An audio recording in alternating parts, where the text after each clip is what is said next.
Diana had a small house located not very far from the beach, and despite the fact that it was a little on the older side, she had fixed it up nicely and was actually very proud of it.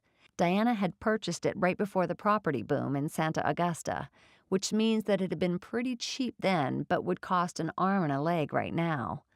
From the house, she could listen to the waves lapping over the beach, but that was not all. Right now, she had the prince that she had been waiting her whole life for with her in the house and standing right in the middle of her bedroom. His presence seemed to fill up the whole room as he scanned the room seductively, making her to cream up even more in all the places that mattered. "It is not in my nature to bring men I do not know back to my house," she said, standing by the foot of the bed with her hands hanging down her sides.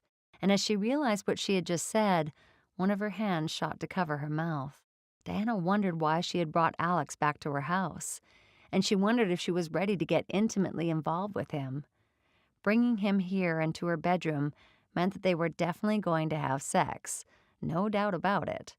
The answer to her thoughts was reflected in the way that her body was feeling and responding right now as they stood in the room.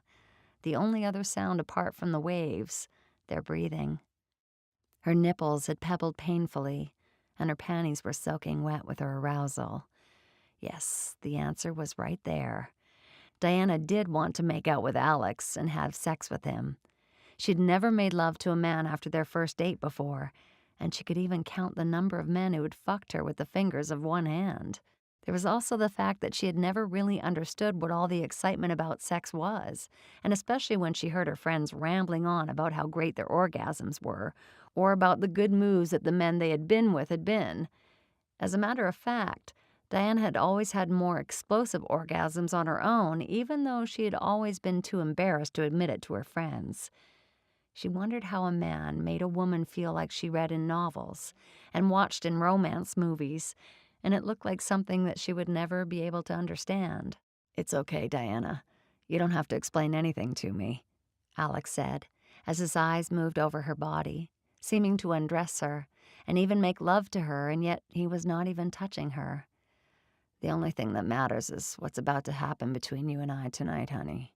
"Alex, I'm not really sure if this is a very bright idea, something happening between us tonight," she said almost breathlessly as the words shot out of her mouth quickly, moving back when Alex took a step towards her. "Are you really sure about that? Because I don't believe you," he said, moving stealthily towards her and wrapping his hands around her waist before reeling her closer to him. "You want to know what I think, Diana?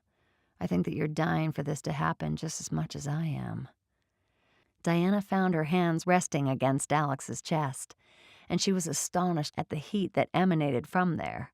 She could feel his heart pounding through his shirt, and the quickened pace matched her own heart. She was feeling so overwhelmed by the sheer closeness between them, and Diana felt as if her body was going to go limp. She turned her head to face upwards, and she found him already looking at her, his eyes going to her lips as she ran her tongue over her upper lip. "Kiss me, Alex. Kiss me."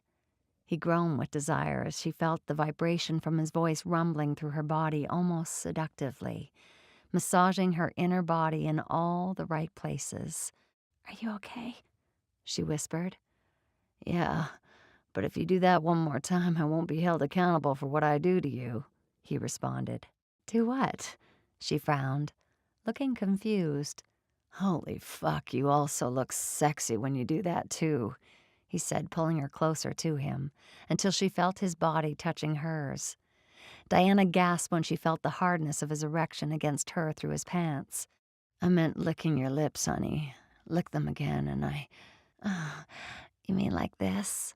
Diana said, running her tongue over her upper lip again, before swiping it over the lower one, too. Diana felt as if she was possessed, because she could not have done it again. She was rewarded by the sound of a strangled groan coming from Alex. In a blink of an eye, Alex had her lying in the middle of her bed on her back, and his huge body pinned her to the bed. His lips sought hers, fusing hungrily over them, as if they would never let go, which was good with her. A soft moan escaped her, and it was like a welcoming call because Alex eased his tongue into her mouth, letting it tangle with hers. and Diana found herself surrendering to him completely. Her body responded to his, and she wound her fingers through his hair, pulling his head harder onto hers. Diana's eyes widened when Alex began grinding his pelvis over her body.